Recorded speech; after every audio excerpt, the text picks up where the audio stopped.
Welcome to the LB's, the Lover of Books author chat.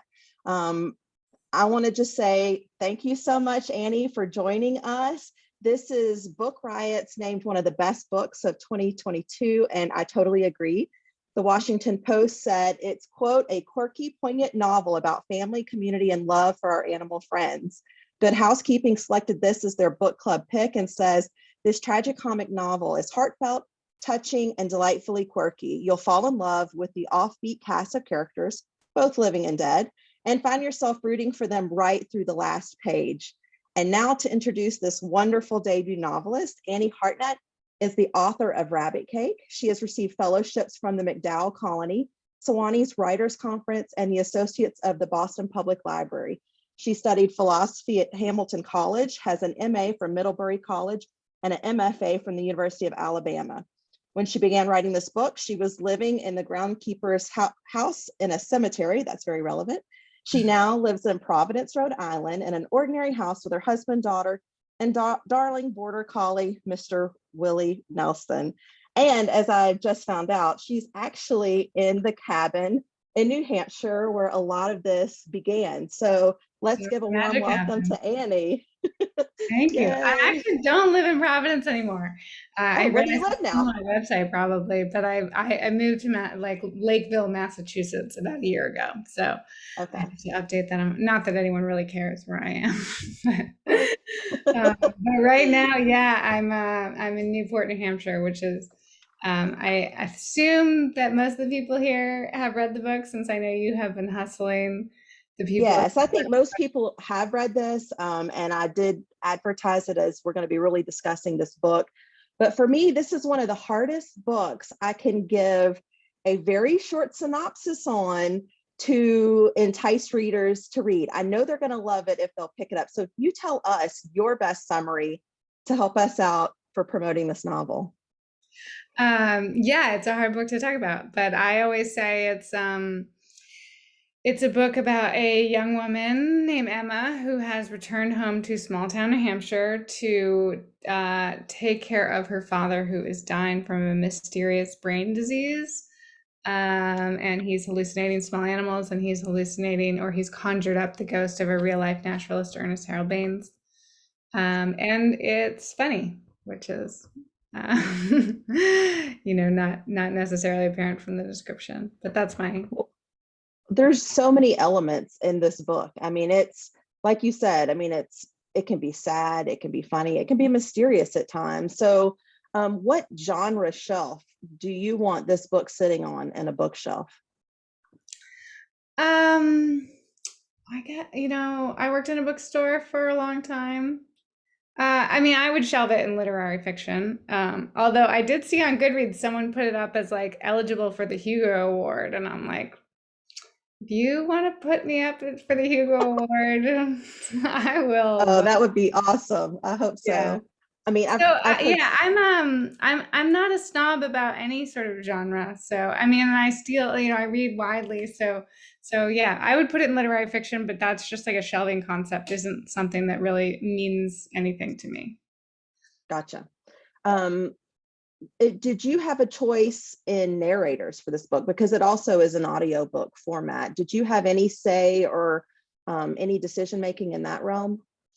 Yes, they gave me options. And once I heard Mark Bramhall's voice, I was like, that guy exactly has the jaunty.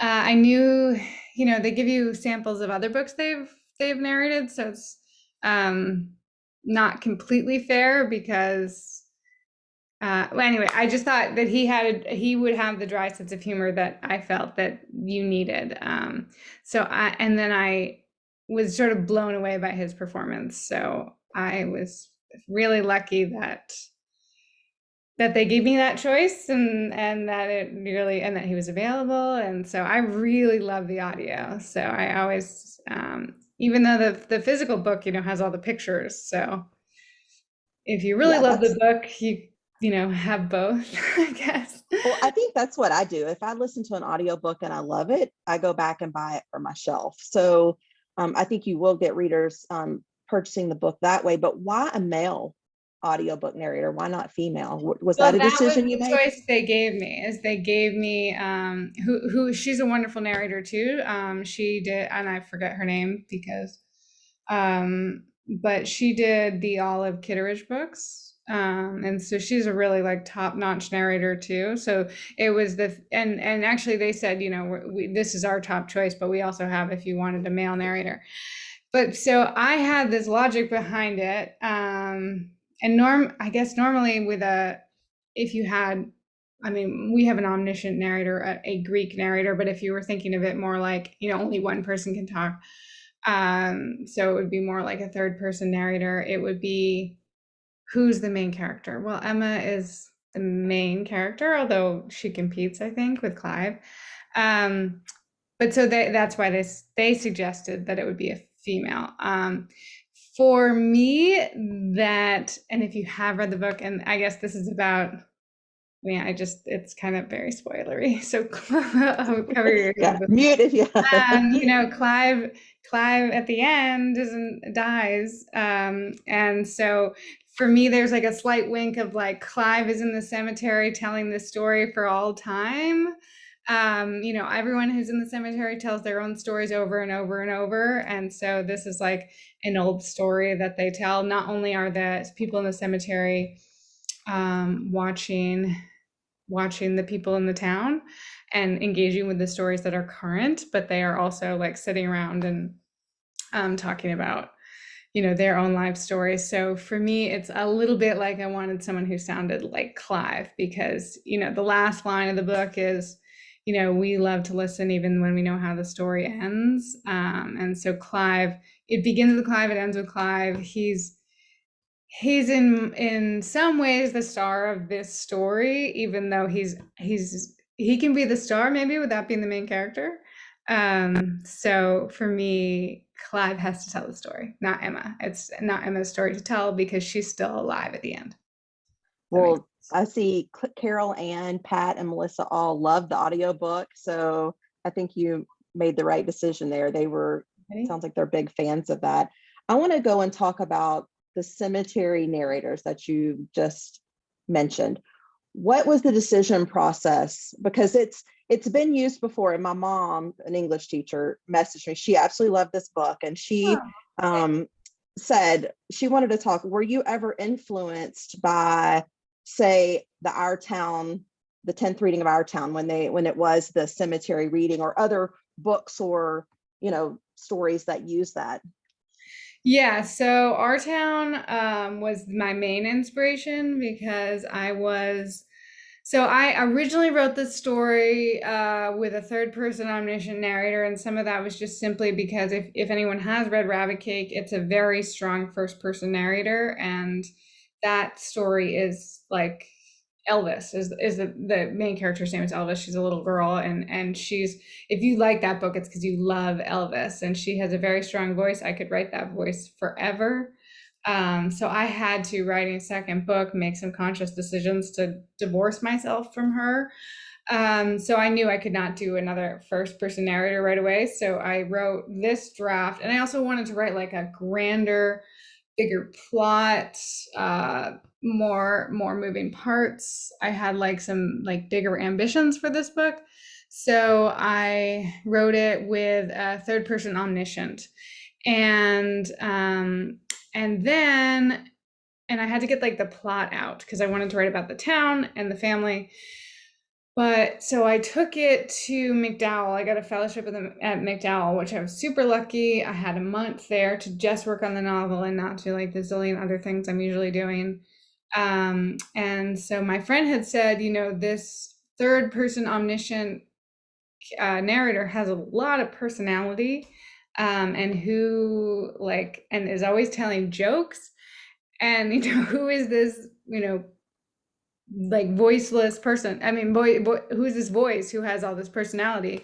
And I said, you know, like, shut up, Lucas, let him care, is really what I said, because I wanted to get the plot out. But then once I had a first draft, I went to McDowell and knew that I had to address that, and I needed to figure out, like, okay, do I do it in first person? But then I had all these different voices, and I had the historical documents there at that point.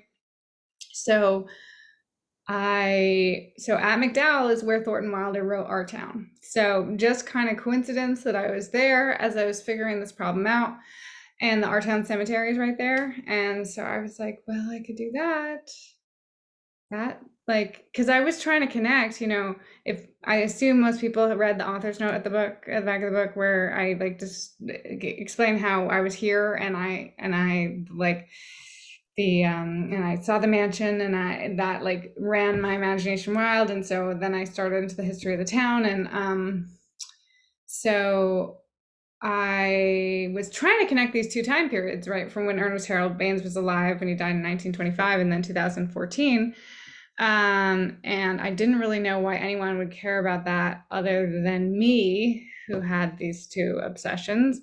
But then once I was like, well, if the dead people in the town would care about that, because, for them, like, time is just kind of, it's flat. It's all going on at the same time. Or would it be flat? Yeah, it's just like everything is happening at once, because they've got their memories, and they are very alive to themselves, their former lives, and then who they are today as ghosts.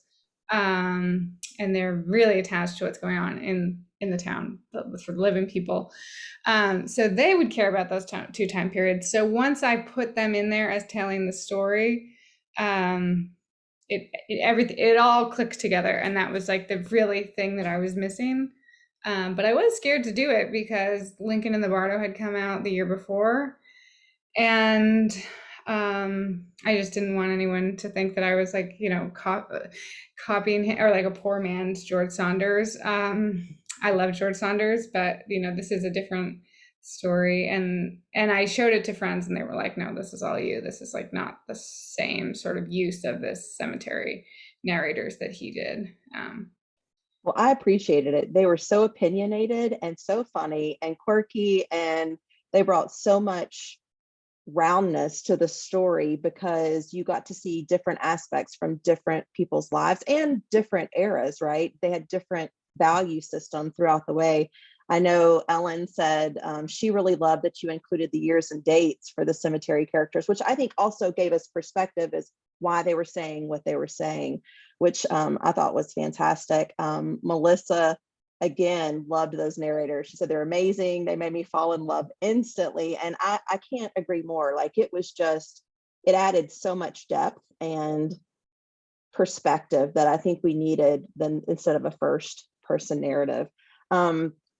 You did mention making as your sophomore novel, you wanted to split from Rabbit Cake, which a lot of your readers here loved, Carol Ann included, and a lot of people messaged me how much they loved it. But this is a different novel. So what was different besides making that change? Like, did your process change or any other decision making? Can you tell us a little bit how, if it was harder, easier?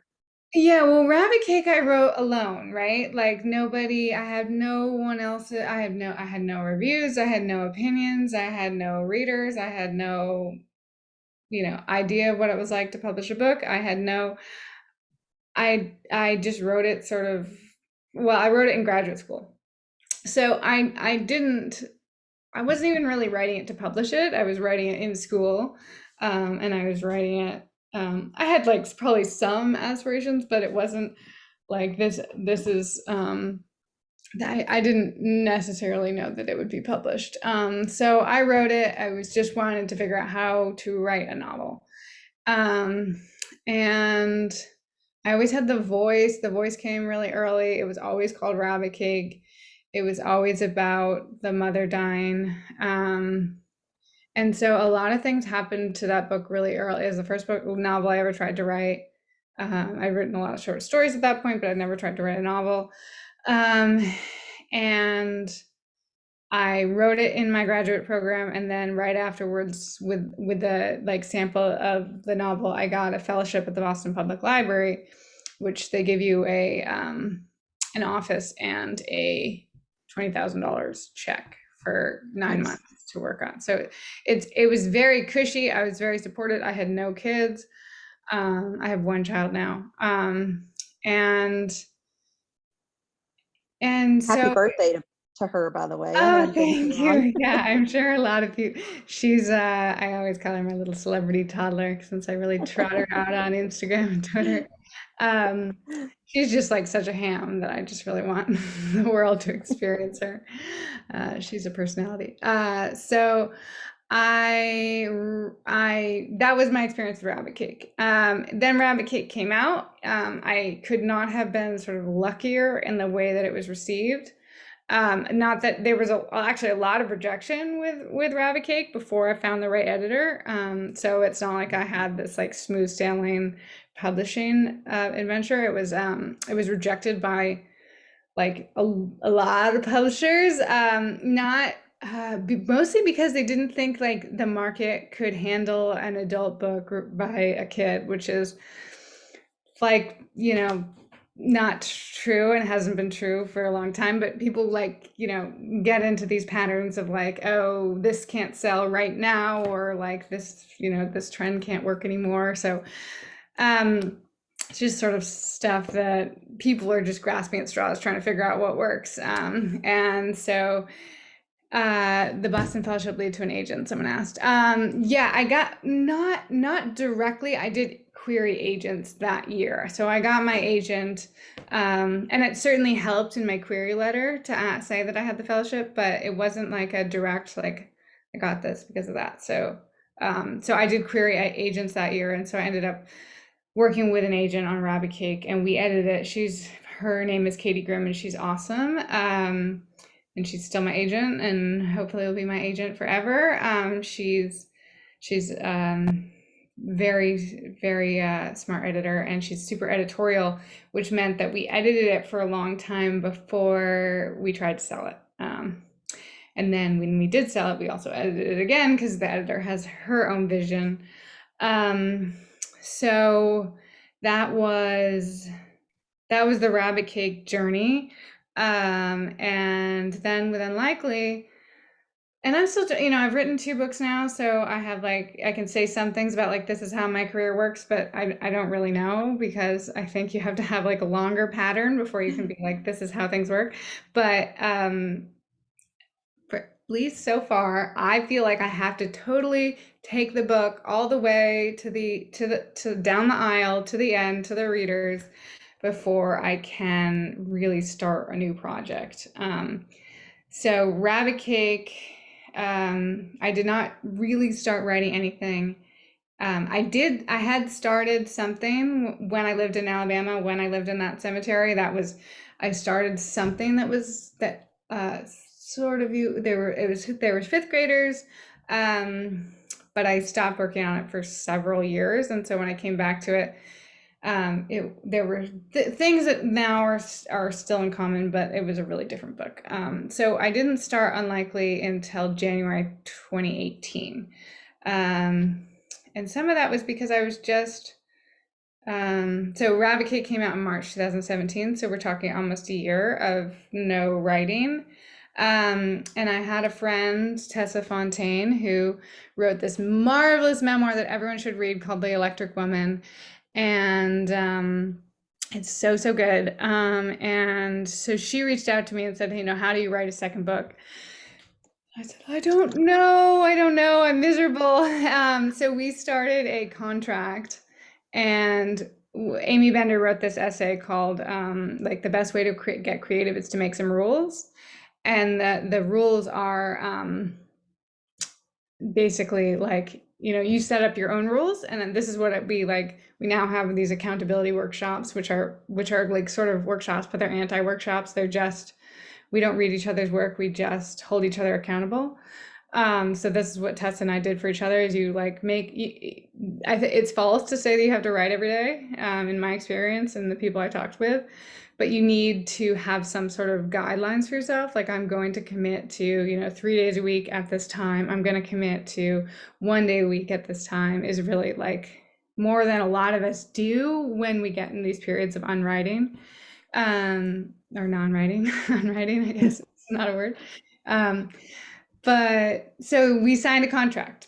And so I started writing then. I had some ideas, and I had But that is when I really began in earnest, and that's when I came up here to New Hampshire, and really started doing my research and doing like really working hard on it. But there were some things with Rabbit Cake that helped. Like I knew things that people liked about my previous book, and I also knew things that people criticized. And I knew things that people criticized that I don't necessarily agree with. There's a line in a review that says, in some ways, Hartnett is, and it's a nice review, it's a positive review. I like, feel bad that I even bring this up as something that bothered me because it's a nice review, and I like am very thankful to whoever wrote it. But she wrote, in some ways Hartnett is like Karen Russell, who's a writer I really love, but sometimes Hartnett veers toward the silly. And this bothered me because I think it's true. I'm not Karen Russell. We do write differently, and I have, I think, more lightness to my writing and more focus on like finding joy in darkness. And she makes choices I wouldn't make, and I make choices she wouldn't make. And I don't think one of us is better than the other. We're just different. I mean, put a gun to my head, I would say she's better than me, but it's like a different, it's we're just really different. So I don't think you can even put a gun to my head and make me say that. But anyway, it bothered me enough that I had a plaque made, and I don't really understand about how to properly order things online, so it's a huge plaque. I just meant to get like a little plaque, but it's a big, big plaque, and it hangs over my office, and it says "Veer towards the silly."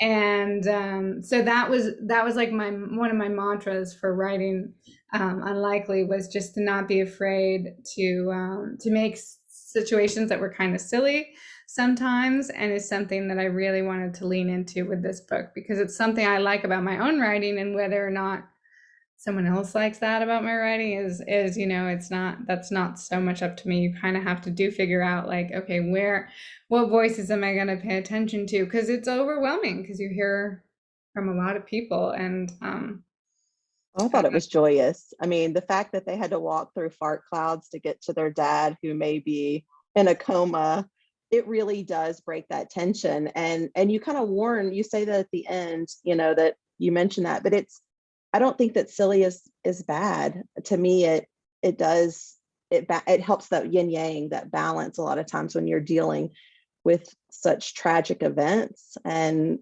I saw in a review the tragicomedy or tragicomic, and was that I've never heard that phrase before, but they describe your book like that, and I really appreciated that, because it does have that balance, I think, that you do so well. Thanks. Now, you did mention that Rabbit Cake was your title, and it stayed with it. Was Unlikely Animals your title from the beginning, or was that a work in progress, yours? Oh, you're a great editor. No, I love titles, and I love titling other people's stuff. I have friends who let me title their books from or like, it's one thing that I have offered friends to read in order to look for a title. So I am very, I consider myself a good titler. But so Rabbit Cake was always called Rabbit Cake, and I always knew that was like a great title, even when it would go to editors. Like, I think my editor, the first thing that her boss, the publisher, said at Tin House was like, "Well, that's a great title." So I had that sort of like knowledge the whole time. Rabbit Cake was a great title.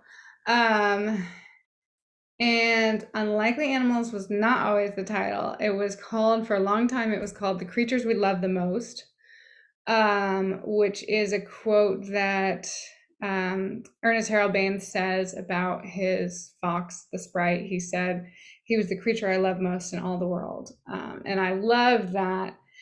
But I live with these books for so long and talk about them for so long before anyone gets to read them. And so my family, my dad in particular, drove me nuts because he couldn't remember the title. And so he'd be like, "It's called The Creatures, the what, the what, the what?" And it just drove me so nuts. And so I had like So I was like, okay, it needs to be shorter so people can remember it. And some of this is from working in a bookstore that people come in and say, I'm looking for this title. It's like, and it like takes me forever to find it because it has a title that's really long. And especially actually like, the time that I worked there were books that was like I think actually titles might be swinging back and getting long again, but for a while there was. So I always like, I love Celeste Ng's first book, and I could not for the life of me remember that title. And I still cannot. But her second book, Little Fires Everywhere, beautiful title. I will always remember it. The musicality of it is wonderful. So anyway, it went through a ton of titles. I like Unlikely Animals as a title, but I don't feel the same way about it as I did about Rabbit Cake. As in, like the title is, bum. It's just not as near and dear. I don't feel the same way about the title, but it was my title, and I think it's a good title. It's just not like Rabbit Cake is a better title. But it does, I do like titles that do. I'm so tortured about titles, obviously. Titles, I like titles that do multiple things. And so Unlikely Animals, it's a book that plays with coincidence. I'm very aware of like that. And that goes back to like the silliness thing is to, people warn you against using coincidence in your writing, but like it's all about awareness of how you're using them, and having the narrator like be in control. And so, there are coincidences upon coincidences, and the whole story only works because of coincidence. And so all the events are unlikely. There's also the unlikeliness of hallucinations of animals in the house. Humans are unlikely animals, we are. So there's like it does a lot of work. And I like the title. At the end of the day, I like the title. Yeah, and the cover. It was amazing. I thought maybe you had drawn the cover, but when I looked, there was another illustrator, but you are an artist yourself. Was there no discussion with maybe you making the cover? No. So much of the art, actually, the art that I have since done came after the cover was made. I did get to like weigh in on the cover because we all feel the way that you said in the beginning, is this is a hard book to describe. So it needed like the perfect cover to make sure that it reached the right reader. I mean, it's gorgeous. Yeah, it's gorgeous. So I said a few things. We talked about it, needing to make sure that we got the right cover for it, and I said that it should be a little cartoonish, that I wanted animal print. I did say like fox print. I have this kimono that has like that's bright pink, and it has leopard print, like not leopard, although I love leopard print, but not leopard print, but leopards printed on it. And I was like, something like this, like something. But I also said I have to, like, I do believe in letting people do their jobs and not being an author that's like, trying to like, I'm not, I do art, but I'm not a cover designer or an artist. So I just said to my editor, like, they are secretive about it, even though they ask you to like weigh in on things. And for good reason, because people are just like,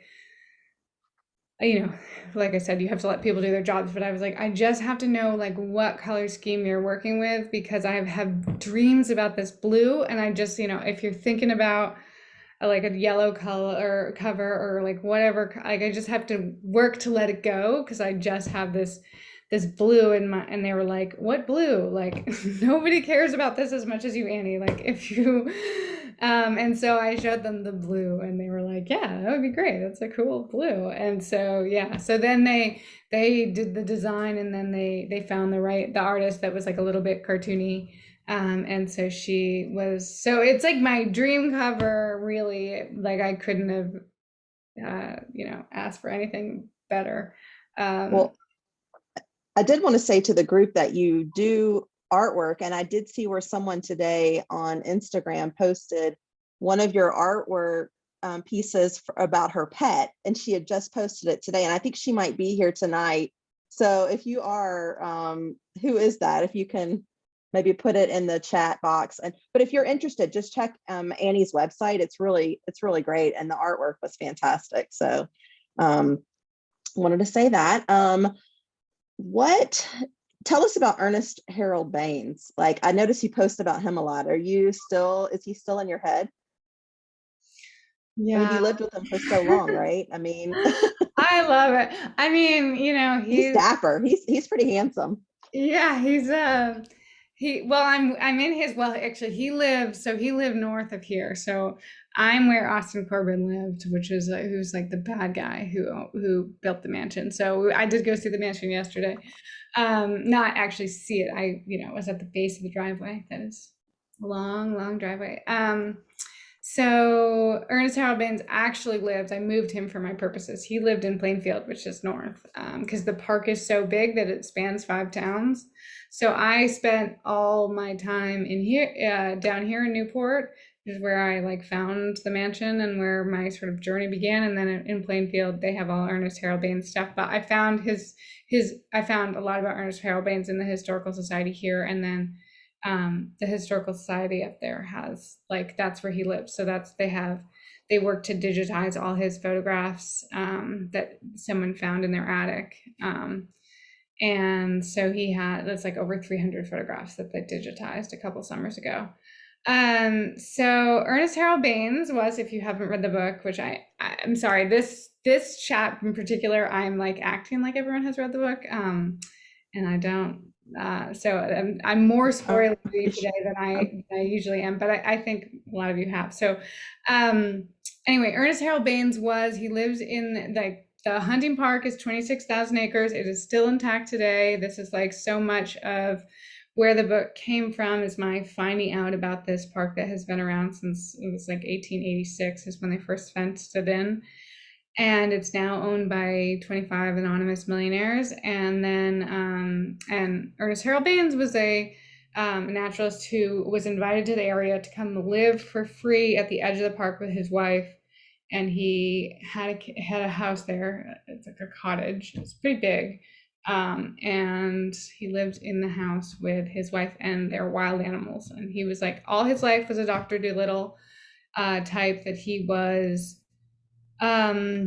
He had like, he would get in trouble. He went to boarding school in England, and he would get in trouble for always having like a hedgehog in his pocket. It was just like this gift that he was born with. And so his career then was made. He did work for the New York Times for a couple of years, which his father had done. And I guess he was a terrible reporter. So left that, became a naturalist, and started touring, speaking on behalf of the animals, and lived here until he died early in his 50s of stomach cancer. After he finished his last project, which was he did not take the photographs but he wrote a book of the animals in World War I, in the Great War. So the Animals of the Great War was his last project. And then his wife made sure that all of his writings about animals were published. So some of them were published after his death. But when I found them, they were all in the public domain starting in either 2020 or 2021. So I was like just in time for me to do what I wanted to do with them, which was to include them in the books. And I kind of did like, I would write out his story of the animals. So everything that happened with the animals really happened. I didn't change, like I guess there are some things I sort of made, like I always often read the section of, so he was not really in love with Mrs. Baines. I guess that's something I did make up, that he wasn't possessive of her, but he did, like, coffee was his favorite drink. He really did hide like a piece of meat on the shelf. He did like follow them like a dog. He did. The last time they saw him was just as described in the book. And what happens with Jimmy is exactly what happened. With Jimmy, I only added like little bit of, like, I would add lines that, that he wouldn't have said, that would, he described exactly what happened when Jimmy grabs him through the bars, but he leaves it as Jimmy just says the ubble, ubble, ubble, ubble, ubble, That's how he says it. But then I say, like, it was clear You what he was saying. translate. He was Yeah. saying, take me home. That's probably more personification than Ernest Harold Baines would have done. So But and you I have also added that he was a womanizer, because that is true. And that I found out from, talking to historians around here, that he was, always smoozing, and getting money that way for the animals, by having little dalliances with rich women who were then like, let me write a check for the birds, because so I love that whole detail, and that was one thing that really made me more attached to him, because the writings, while they're wonderful, aren't revealing about his personal life that much. So you have Baines, you have the people in the cemetery, and then you have this current modern day plot that's moving. How do you keep up when you're writing? How do you keep up with all their storylines, their dialogue? How there's so many parallels going throughout the stories, when they're talking about history and the past. What's your writing style? Do you write linear, linear? I can't even say the words and I'm too tired. In one line, or do you do plot, like certain chapters, or how does it work? Linear, Yeah, that's what I'm looking for. so this is, and I know there are a bunch of writers in here. So this is where I will get on my soapbox a little bit about something that I have seen, and every writer is different, and so this does work for some writers, but I've now taught the novel for a while, and I do think that it's something that happens to people, that happened to me. And anyway, if this saves you some time, you can thank me later. As I was writing the novel, Unlikely, I was like kind of struggling, and for opposed to Rabbit Cake, where I had not really struggled, and at least not struggled getting out that first draft. And some of this was because I started using Scrivener, which everybody likes because it's like cool tools, and it doesn't crash, I guess. But Microsoft Word always crashes once the document gets really big. But it does encourage you to like work all over the book and to write different scenes and then to like piece them together. And so I started doing that, and that just doesn't work for me, because it just isn't how my brain works. And so I came across the quote, which Terry Pratchett quote, all your first draft is you telling yourself the story. And so that unlocks so much for me about like, why was Rabbit Cake so fun to write, and why wasn't I having any fun writing the second novel? And so I just started writing it linearly, and that just really helps, because it just takes some of the pressure out of it. It's like, okay, you're just meeting up with yourself every day, and you're telling yourself like another little piece of that bedtime story you were working on the night before. And so that, it just, I don't know, it simplifies it. So that's what I did for the first draft, which is, even for a book that has many like moving pieces, and I mean, it didn't really matter with the Ernest Harold Baines stuff, because I was so much was copying that, and that was kind of a different kind of project. But in terms of the main story, was I had to, this thing happens, and then this thing happens, and then this thing happens. And then my other big thing that I do is, I have a Kindle, which I do read now, especially publishers have stopped sending as many galleys. So now I'm reading more galleys on Kindle. But but this was like my main purpose for having a Kindle, is just to read my own book over and over and over and over. So I read my own book like hundreds of times. And I will just put it in, and I will read until I figure out a problem. So I don't have like any like beautiful charts or like real, that's the main way that I like organize the book, is just to read it obsessively. The other thing that I do in early drafts is to give all the chapters a title, that tells me what happens in the book. And I always Mhm. think of it like Friends, like the one where, Ross kills Yeah. Rachel. Yep. So it's but I wouldn't even call it like, this is the one where Emma comes home. I would call it like some, artsy fartsy title. But that allows me to know what happens. And then I actually draw out the titles, and I do draw out the timeline of things.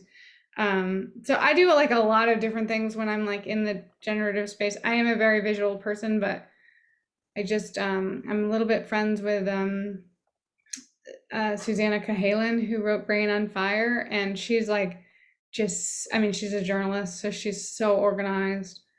And she just has these like elaborate like clothespins, and I just admire that. But I'm not very organized or like uh so I just reading it obsessively is kind of like how the book comes together for me. Well, I really appreciated your symbolism and foreshadowing in this book. It was fun to read because you knew it was coming, something was coming. But I do have a question. Did you use your animals as symbols for people? Like, for instance, the buck with Ralph. I mean, to me, it's almost like those two were the same, right? The same thing was almost happening. And then the same thing with the fox, the sprite, and Emma showing up almost happened at the same time. I didn't know if that was just something I was seeing or if that was something intentional. um I don't typically use animals as symbols because to me animals are characters with equal weight to humans, which is kind of like, but well, so, sometimes I'll like I use animals as similes all the time, so that's maybe not true. But like, so the buck in or the deer in the house, um, and what happened with Ralph's death is just um one thing I have loved about being a writer and sort of trying to see the world from a writer's eyes is just paying attention all the time to as much as like to all the stories I hear, and to try to remember as much as like before I was a writer, and just to try to be like a gatherer of stories, and just to always like, pay attention to what the hair salon is called in town that you're driving through. Sheer imagination was it. In Newport, it's called Hair Force One, which almost made it in the book. But then I was like, wouldn't it be funnier if Sheer Imagination was a hair salon that only did one style of haircut? um, so, so the deer in the house. When I was in college, two deer got into the house, into the dorm, and like, you know, broke up, Ramshackled, yeah. went crazy. So that had stuck in my head. And then what happened with the way that, so I had done that, but then I was like, well, then what else could happen? So my uncle, when he was, so he lives in New Hampshire, he lives in North Conway, New Hampshire, and he was in an apartment, and he had just come home from work, and Die Hard was on TV. And so he's like, great, I'm going to watch Die Hard. I'm going to make a Jack and Coke, and I'm going to sit here in my lazy chair and watch it. And so he sat down in his lazy chair, and then he drank his whole Jack and Coke. So he got up to go fix himself another. And all of a sudden he hears a noise, and he's like, oh my God, a pipe burst. And then he goes over and he sees a hole in the ceiling, and he looks into the chair. And so right where he was sitting, there was a bullet hole in the chair. So the guy above him had been cleaning his gun and would have shot him. So that was like a story that's like too good not to use. And then, the gun and the deer. And so it all sort of like, I don't even know when I connected it in terms of like this could cause this, but that's what I guess the coincidence is like I was very intentionally playing with them, and like, how can like I really want to give a lot of treats to my reader, like a lot of pleasure. Like, in the one way that I think you get pleasure as you read is like this thing connects to this thing, and like, and they're 75 pages apart, but you like immediately see how they cause, and not those are right next to each other, but like just that is like that sort of if the writer has control, you can have a lot. Like I am interested in both like silliness, but also just the fun of reading. And so I'm really trying to like make people like tickle your pleasures. And so connecting the deer to then a very real story. The Which sense of smell, right? I mean, it connected right to it with the sense of smell for the deer and the Yeah, shooter. yeah. I mean, that was something that I'm not a hunter. I do not own a gun. I've never cleaned a gun, but I just guessed that you could use acetone because I know enough about nail polish and the way to get paint off stuff. So I was like, yeah, you probably would use acetone in a homemade mixture to clean a gun. So it was one of those beautiful things that you just kind of write and then be like, I'm going to fact check that later. And then, of course, it's true that Perfect. you can use acetone. So that was not something that I came for, that I, uh, I wrote and then fact checked after the fact, which is always amazing when you're like, oh, I got that right. And I can Well, use while it. everybody is thinking of your question, go ahead and start raising your hand if you have one. But I'm going to do something I haven't done before. I'm going to give you rapid fire questions. Are you Shoot. ready? Yeah. Okay. If you were going to teach elementary or high school, High school. okay. Cremated or buried? Cremated. Oh, Who are no, your, buried. I don't okay. know. I don't know. Maybe a tree or a diamond or something cool. I don't know. All right. 3 dinner guests. Oh, wow. Elvis, Dolly Parton, and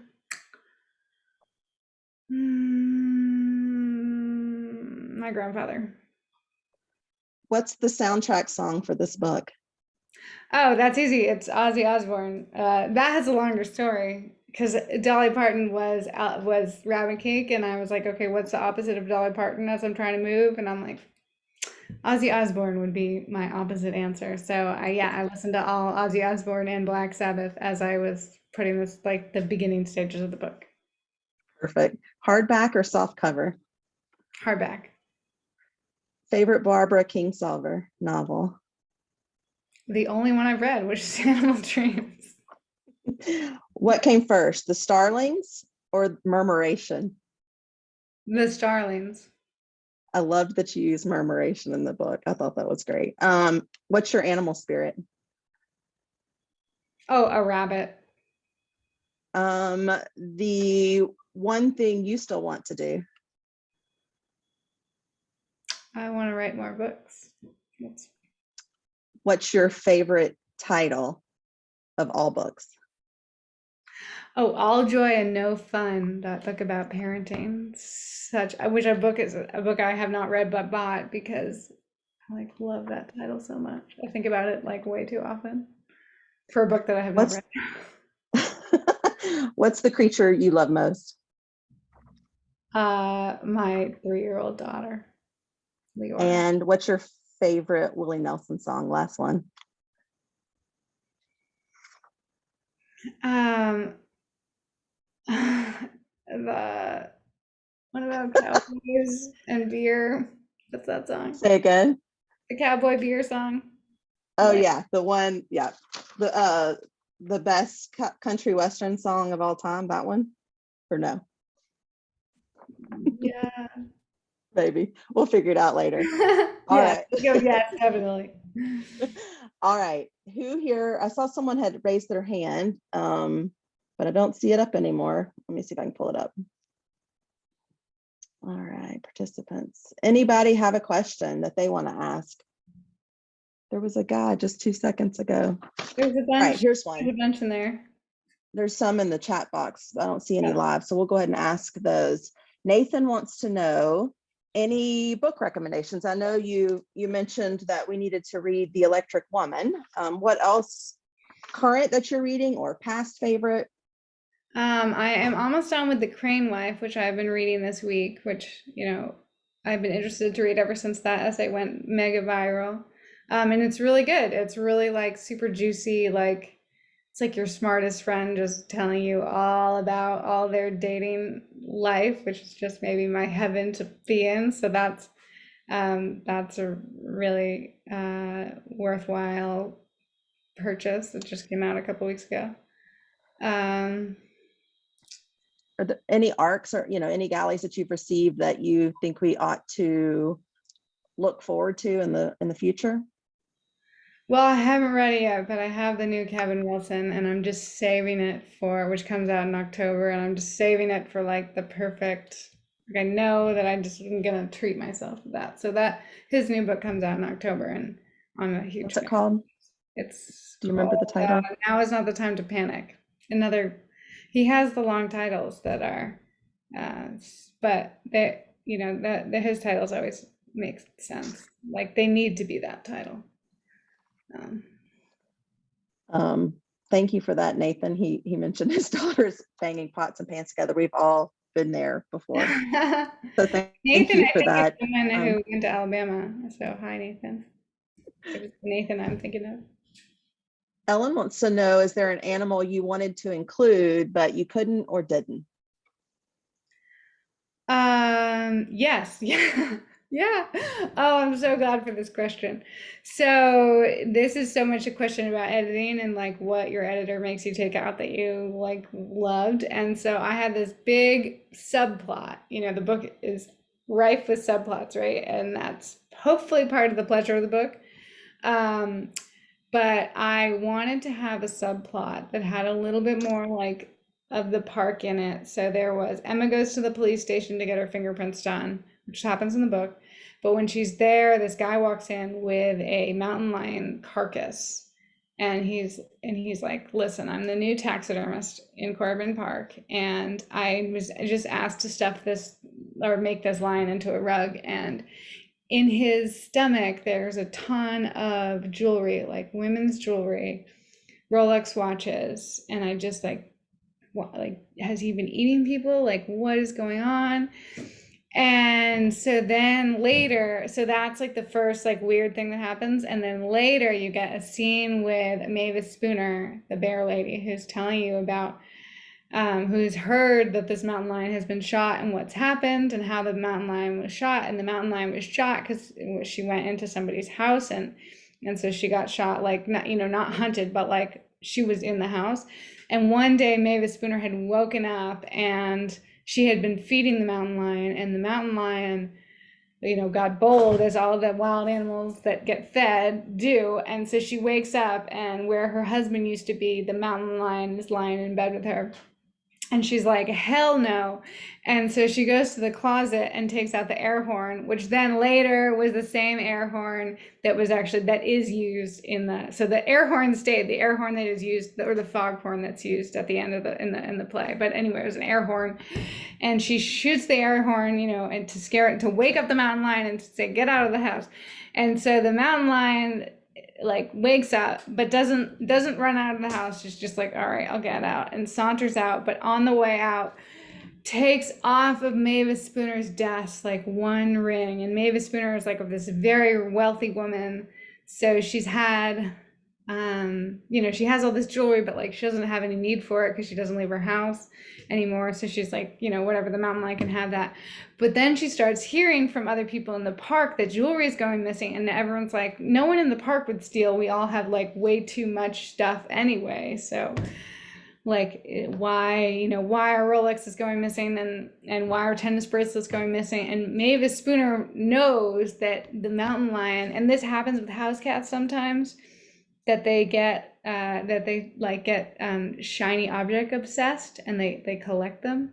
So she has, in her I guess her warped brain, or my warped brain, knows that it's the mountain lion going into people's houses and stealing jewelry and decorating the cave, and then accidentally, on occasion, as she's carrying the jewelry back to her lair, would swallow them. So that's how it explains that it gets into the digestive tract. So it's such a part of the book that I wish was in there, but absolutely my editor was right to take it out, because it was just, you definitely tolerate a lot of, the winking, like, I know this is meandering, but like it's going to be important later. But so Mavis Spooner did have a little bit more of a plot, because there were more animal encounters. But yeah, it had to come out. So, but I'm glad to talk about it because I do love that whole string of events. Awesome. Well, thank you. Was it Ellen? Thank you so much for that question. Does anybody else have any other questions for Annie? If you want to raise your hand, you can ask it live or you can type it in the box as well. I guess I want to talk a little bit. Wait, who wrote that? The director's cut. Oh yeah. Maybe you need to write a little novella there. I might write a short story. I mean, I don't know. Or maybe we get an, well, I guess Mavis Spooner is dead now. So if I ever wrote a sequel, then Mavis Spooner back. But I can bring anyone in the park back. So you said that you normally don't write anything until one is finished. So have you started something new, or are you taking a break, or what's your status? I've started writing something new. So I did the drawing project, which helped me a lot. And I have also written, I keep talking about this, so I'm talking about it and it might not happen. But I have written a partial, 70 pages of a memoir that is about like funny stories about motherhood. So it is different than what I've written so far, but so my editor has that now, and maybe she will buy it and maybe she will not. She might tell me, to go work on a novel instead. But that is, I have that, and so she has that, and so I'm like waiting to find out.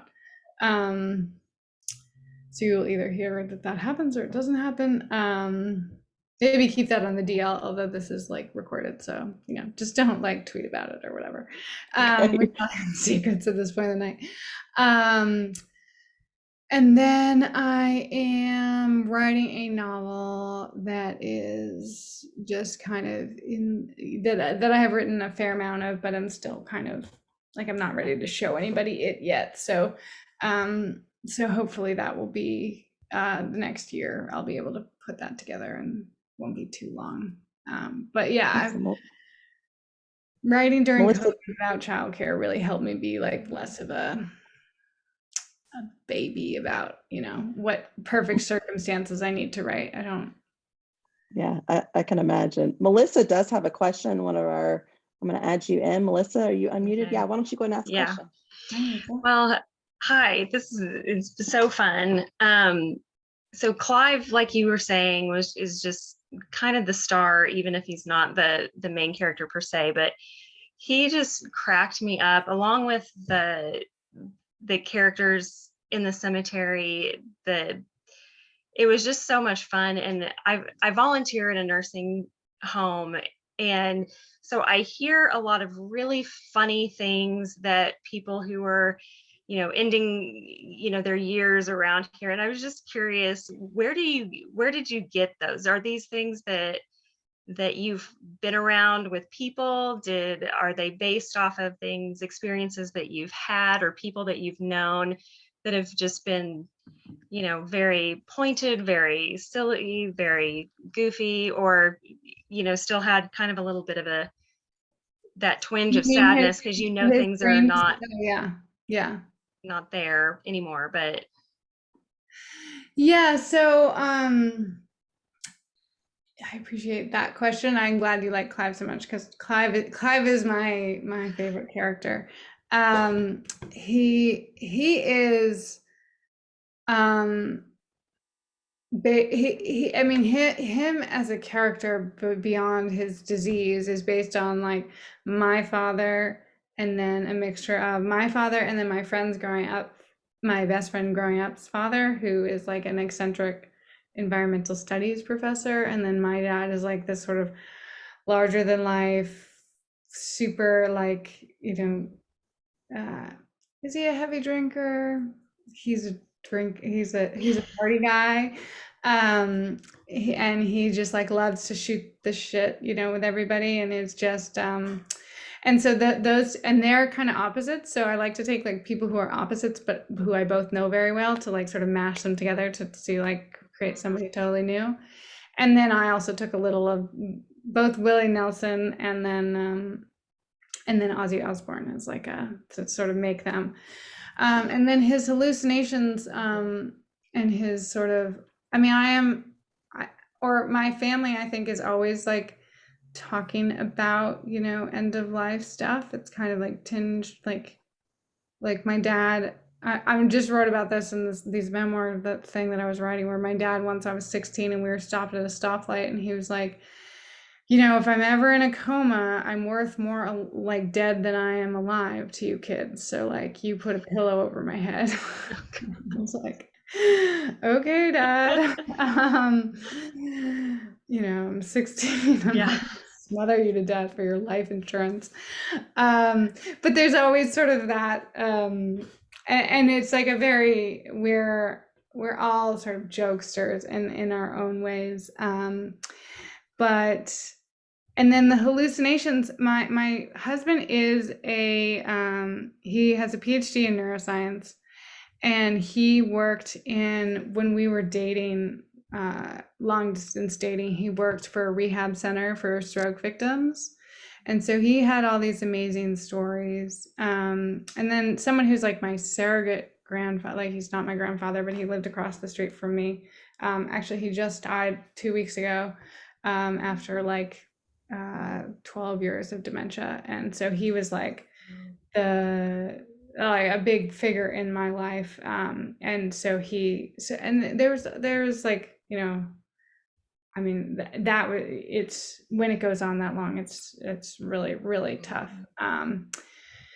So I at least, like, you know, didn't want it to be something. I did want Clive to die before he deteriorated in a way that, you know, where he wouldn't have recognized himself. I also love Robin Williams, and so his suicide and that, I think, was where I learned about Lewy body dementia, and that was where I first. So I say mysterious brain disease. Some of this is I never want to commit to I like to have a lot of freedom and imagination, but it does really, like, my actually my agent's husband, he's a neurologist, and he was like, why doesn't she just say, like, he didn't read it until it was out. He just listened to the audio like 2 weeks ago, and, you know, he's had the ability to read it for 100 years now, and he was like, why doesn't she just say it's Lewy body dementia, like it exactly follows all those. And she was like, if you wanted to weigh in on this book, you have had your time. But I don't, like, you know, so it does fall, like the animals and the children are common hallucinations that actually the older people have, and then, you know, children who like often have like more terrifying hallucinations, someone was just telling me. But sometimes they can be terrifying hallucinations, but sometimes they're a friend who worked in one of these. This is a really long explanation of, yes, I get like a little bit of, but a friend who worked in a memory unit said that she had to get a statue of a cat, so that when the man who she worked with asked, you know, what's the cat doing in here, everybody else didn't